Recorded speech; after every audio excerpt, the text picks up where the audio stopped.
Go.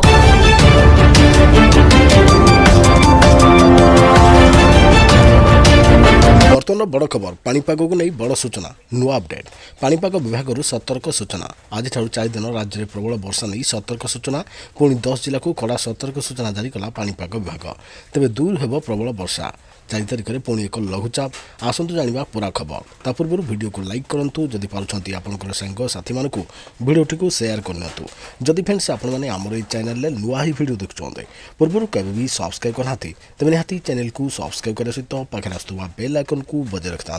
तेज पाणीपाग विभाग तरफ आसला बड़ खबर सूचना अनुसार ओडिशा रे आगामी 4 दिन लघुचाप जोगु हेबाकु जाउछि प्रबल वर्षा तेबे ताहले केउ जिला गुड़िक मिली सतर्क सूचना आसतु जानिबा मौसुमी वर्षा ओडिशार उत्तर उपकूलवर्ती अंचल गुड़िक उपरे अधिक प्रभाव पकाइब बोली अनुमान करा जाउछि पाणीपाग केन्द्र सूचना अनुसार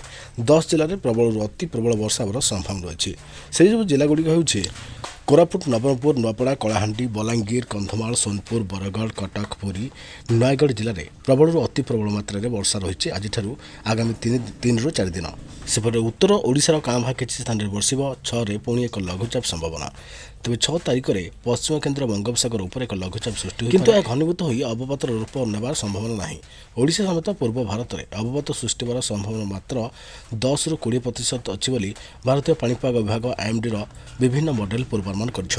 आईएमडी एनसीपी जीएफएस और ईसीएमडब्ल्यूएफ मॉडल आकलन कहूँ अक्टोबर प्रथम सप्ताह 6 तारिख में पश्चिम केन्द्र और संलग्न दक्षिण पश्चिम बंगोपसागर 6 तारिख बेलू एक लघुचाप क्षेत्र सृष्टि हो पाए तेज आईएमडी जीएफएस मॉडल अनुसार गांगेय पश्चिम और संलग्न अंचल में 5 तारिख बेलू लघुचाप सृष्टि होवार संभावना रही है आईएमडी एकाधिक मॉडल अनुसार अक्टोबर प्रथम सप्ताह देशर पश्चिम